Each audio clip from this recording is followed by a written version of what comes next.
Begin what's trending in the United States, where President Donald Trump has doubled down on his claims of a Christian genocide in Nigeria. Well, in a new video released by the White House media team on Wednesday, Trump reiterated his stance that Christianity is facing an existential threat and vowed to defend Christians in Nigeria. Let's take a look. Christianity is facing an existential threat in Nigeria.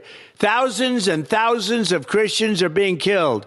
Radical Islamists are responsible for this mass slaughter. I am hereby making Nigeria a country of particular concern. That's a legal definition. When the Christians or any such group is slaughtered, like is happening in Nigeria, 3,100 versus 4,476 worldwide. What horrible numbers. Something has to be done. I am asking Congressman Riley Moore, together with Chairman Tom Cole and the House Appropriations Committee, to immediately look into this matter and to report back to me. And I mean, like, immediately. We're going to do things to Nigeria that Nigeria is not going to be happy about and may very well go into that now disgraced country, guns a-blazing, to completely wipe out the Islamic terrorists who are committing these horrible, horrible atrocities. I'm hereby instructing our Department of War to prepare for possible action. If we attack, it will be fast, vicious, and sweet, just like the terrorist thugs attack our cherished Christians. The United States cannot stand by while such atrocities are happening in Nigeria and numerous other countries. It's not only Nigeria, it's all over.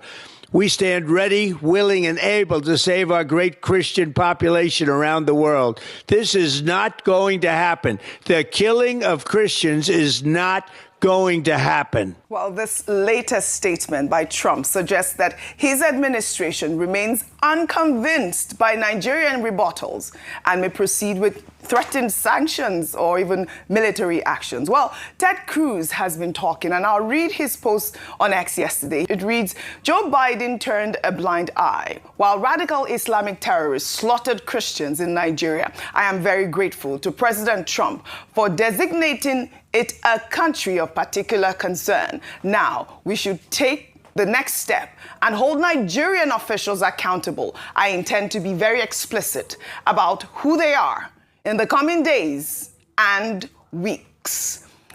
Meanwhile, the federal government of Nigeria, during a press conference in Abuja on Wednesday, accused foreign lobbyists of fueling the narrative of a Christian genocide in Nigeria. The Minister of Information and National Orientation, Mohammed Idris, stated that government findings point to a network of external actors, particularly in the United States, deliberately promoting divisive and misleading portrayals of Nigeria's security challenges.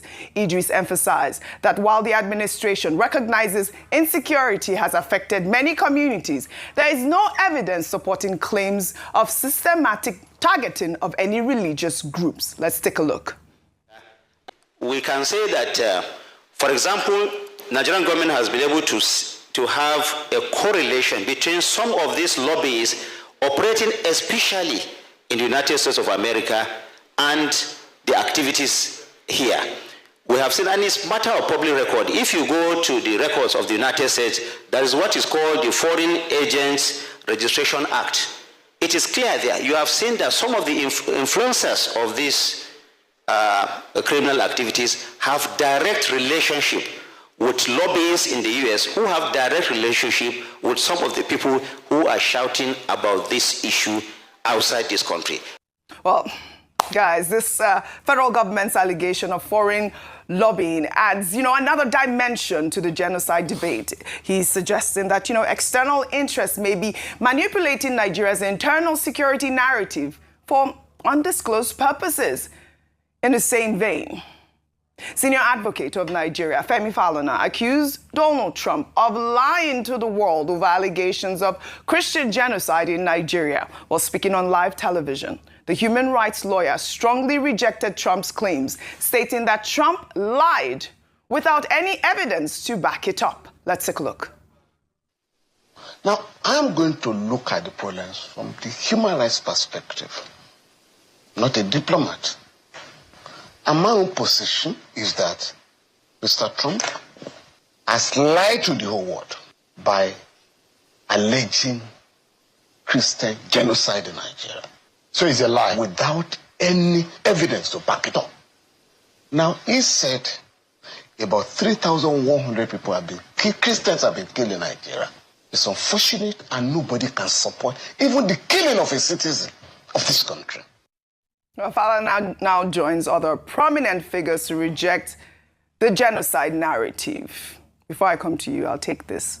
Well, on February 14th, 2024, Bishop Wilfred Chikwa Anaigbe of the Catholic Diocese of Makurdi made serious allegations before the United States Congress alleging systematic killings of Christians farming communities in Benue State, claiming that over 1,000 Christians had been killed, over 160 churches destroyed, and large swaths of land seized in the past decade. The bishop also testified on March 12, 2025, before the U.S. House Foreign Affairs Subcommittee on Africa, accompanied by Reverend Father Remigius Iluha.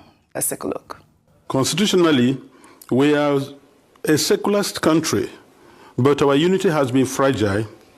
Political and religious actions and even public speech have been carefully managed to avoid accusations of religious bias. A long-term Islamic agenda to homogenize the population has been implemented over several presidencies through a strategy to reduce and eventually eliminate the Christian identity of half of the population. The quest to Islamicize the land appears high on the agenda of some of the powerful and influential Muslims in Nigeria. There is a campaign to take land to spread Islam, and there is the hemorrhaging of Christian farmers from the central region of Nigeria and Benue State, and Makurdi Diocese in particular, as they are forced to abandon fertile lands that used to feed the nation, which classify Benue as the food basket of the nation. Militant Fulani herdsmen are terrorists destroying society. They steal and vandalize, they kill and boast about it. They kidnap and rape, and they enjoy total impunity from the elected authorities. None of them have been arrested and brought to justice.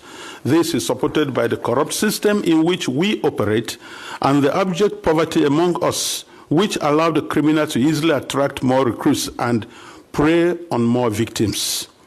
At the end of 2024, several villages were warned by the attackers of the upcoming violence, and the leaders called the police for defense ahead of time.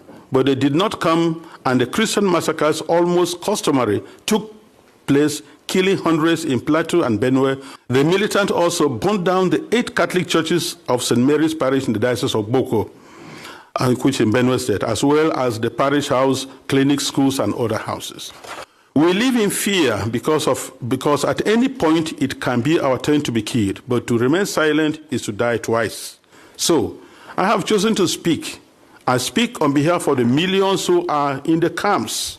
I speak on behalf of those whose loved ones have been killed, but no one has even offered a word of consolation to them. I speak on behalf of the thousands of young girls who have been adopted and raped because no one, not even the media, mentions them anymore. Foremost, I speak on behalf of my flock who are unable to worship freely and unable to return to their ancestral farms and homes because that land has been ruthlessly taken from them by the armed herdsmen. I request and I plead, I ask you to redesignate Nigeria as a country of particular concern.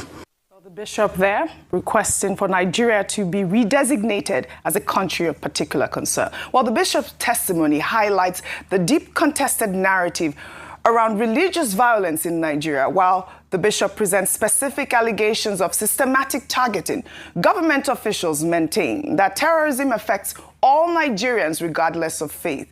This leaves international observers to navigate the competing accounts of Nigeria's complex security challenges. And Rufai, so we've seen the bishop here and, other senators in America and, journalists across the globe submitting these sort of reports of what the bishop had described as a cleansing of Christians in the farmlands in his area. You heard him cry out. And we've seen these reports reverberate across the world right now after Trump's singular tweet.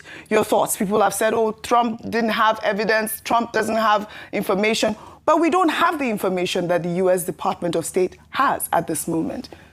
Oji, God bless you for playing that tape. But you see, after playing that tape, I will still tell you that what that priest did report is still underreporting, because many of the cases are not reported. I read out a message about a vicar in Kaduna today, 600 million being asked. Many cases like that. But Oji, because I know the country I am from, I keep saying, let us stop the killings. Because the country I am from has now changed the conversation about Christians and Muslims, which is never the case. The point is, how will people commit crime and the state does not bring them down? And the state does not act as a deterrent from them to keep committing that crime. That's what I have a problem with. So that's why I campaign for stopping the killing. Because in the last 1 week, the conversation has shifted to which religion is being killed the most. And please, we should never fall into that confusion, because it's that kind of confusion the political actors want. In all of this, none of them have come out to say, these are the advised steps we are going to take to stop the killings. The conversation has been, call Trump a liar, pit religions against each other, make a case that others too are being killed. But does it stop the killing of people? No. It doesn't. No. So please, the charge for the Nigerian government today, and the charge for everybody, Christians and Muslims and Shakmono worshippers and Ifa worshippers, we should all be united. We are all Nigerians. All right. The question is, how can we stop this killing? Right. The government should be charged to stop this killing. Right. If they're going to employ more military, if they're going to employ more security architecture, stop the killing. That's all we want. That's the main point. And it is quite, it was good to see the federal government engage with journalists yesterday during that press conference. And I believe that the minister is saying that Nigeria is willing to collaborate, which is the main point that I keep stressing here, with, the United States to tackle this menace. Meanwhile,